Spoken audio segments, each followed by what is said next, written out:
Karena memang dalam sejarah baru kali ini ada partai 4 bulan bisa selesai lalu lolos verifikasi Kumham tanpa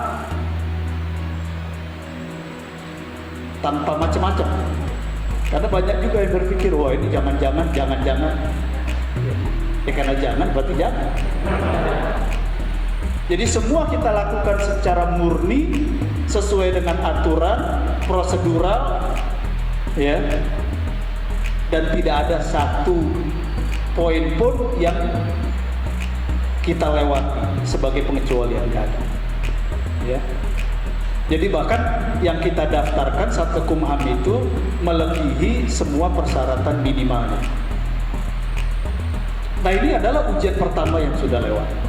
Nah, setelah itu selesai, Partai Gelora melalui Ketua Umum kemudian menegaskan satu kebijakan bahwa sejak Mei 2020 sampai nanti 2023 kita akan melanjutkan kerja yang lebih besar, yaitu tahapan pengembangan organisasi partai. Kira-kira apa pekerjaan kita di tahapan pengembangan organisasi partai ini sampai 2023? Target besarnya adalah pada tahun 2023, 1 tahun sebelum pemilu tahun 2024, Partai Gelora Indonesia sudah memiliki struktur lengkap sampai tingkat kelurahan 100%. 100%. Tadi saya tanya Ketua DPD, DPC di Kota Depok ada 11, sudah penuh pengurusnya.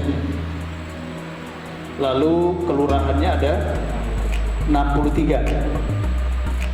Rasanya untuk ada pengurus di 63 kelurahan nggak perlu sampai 2023 ya? Hah? Kelamaan ya? Iya.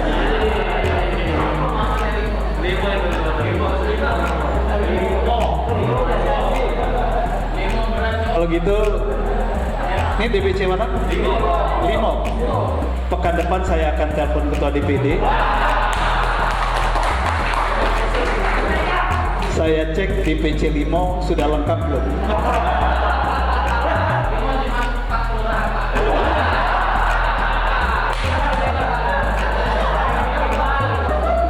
Kalau 4 berarti 4 hari ya? Bukan depan saya cek ke Ketua DPD.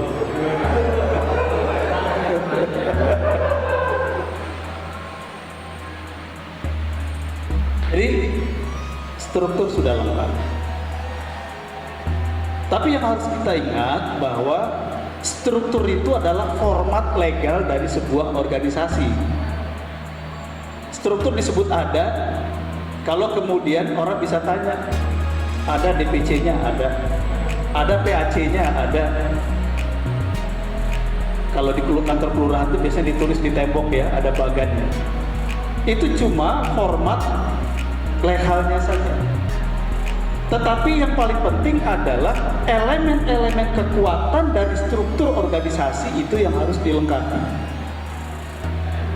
Yang pertama adalah setelah struktur, fungsionaris yang betul-betul memiliki kemampuan dan kehandalan dalam bekerja. Ya. Dan dulu di awal, ketika kita mulai menghimpun calon-calon pengurus untuk Partai Gelora, satu pesan dari Ketua Umum, bahwa dalam kita menyusun kepengurusan sampai nanti tingkat pimpinan anak cabang di level kelurahan, kita harus mengambil daging-daging terbaik dari bangsa ini, dari masyarakat ini. Jadi kalau tadi Kecamatan Limo ada 4 kelurahan, berarti nanti pekan depan kita akan melihat pengurus PAC di 4 kelurahan itu merupakan orang-orang terbaik di kelurahan itu. Kira-kira begitu. Ya. Karena kalau sekedar ngambil orang gampang. Tapi kita harus mengambil daging yang terbaik. Nah, kalau orang kampung bilang daging khasnya, gitu ya, daging khas.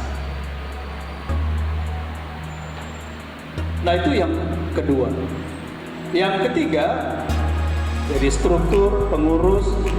Yang ketiga, saudara sekalian, dalam membangun atau mengembangkan kekuatan kita sebagai partai, nanti 2023 kita memiliki jumlah anggota yang mencukupi bagi kebutuhan kerja politik kita.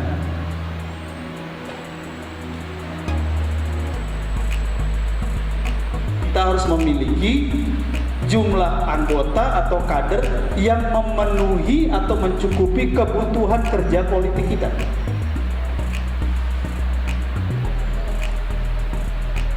Saya ingin memberikan gambaran di tingkat nasional, lalu nanti silakan saudara-saudara sekalian diskusikan dan terjemahkan di tingkat Kota Depoknya.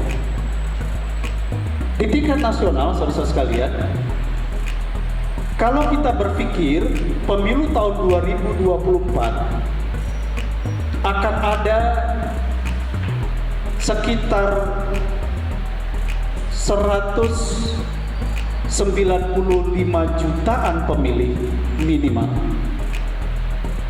dengan tingkat partisipasi sekitar 75% pemilih dan tingkat suara sah sekitar 70% dari yang 75% pemilih, maka kira-kira diperkirakan